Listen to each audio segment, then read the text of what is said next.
আমার ভাই আহত কেন? প্রশাসন জবাব দে। আমার ভাইয়ের রক্ত ঝরে, প্রশাসন কি করে? প্রশাসন কি করে? আমার ভাইয়ের রক্ত দেব না, আমরা রক্ত যেতে দেব না, সম্রাটের রক্ত যেতে দেব না। রক্তের অন্যায়, এসে যাবে অন্যায়, রক্তের অন্যায়, রক্তের অন্যায়। চলো আগুন জ্বালো, জামাত শিবিরের আস্তানা ভেঙে দাও, ঘুরিয়ে ভেঙে দাও, ঘুরিয়ে দাও। ভেঙে দাও, ঘুরিয়ে দাও।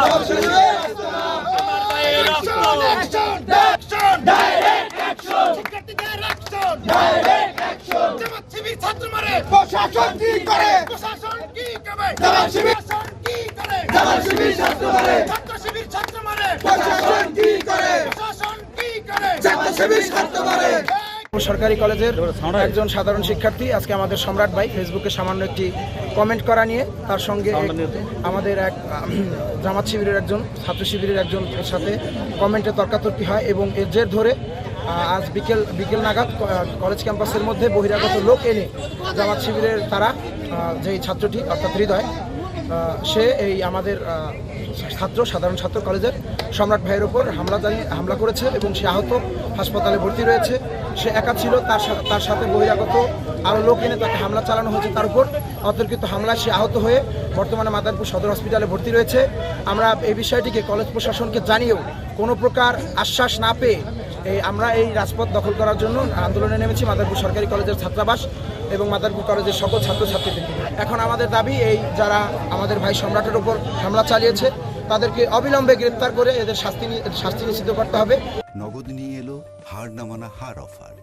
সর্বনিম্ন 10,000 টাকা রেমিটেন্স নগদে পাঠালে থাকছে স্বর্ণের হার জেতার সুযোগ।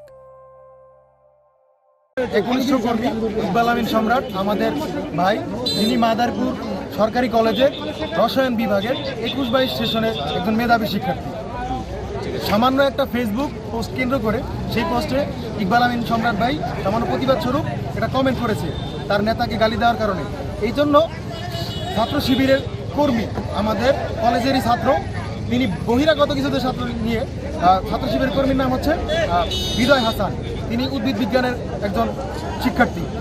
তিনি বহিরাগত কিছু শিক্ষার্থীদের এবং বহিরাগত কিছু মানুষ নিয়ে আইসা আমাদের কলেজের সামনে, লাইব্রেরির সামনে তাকে মারধর করে এবং পালায়া যেতে নিলেও তারপরেও আমাদের ভাইকে তারা বেধড়কভাবে পিটায়।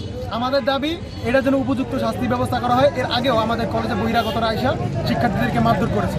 এখন আমাদের দাবি হলো ভবিষ্যতে যেন এবং এই অপরাধের জন্য পরিপূর্ণ বিচার হয় এবং ভবিষ্যতেও যেন এই ধরনের কর্মকাণ্ড কলেজে না ঘটে সেই ব্যবস্থা যেন নেওয়া হয়। এটাই আমাদের দাবি।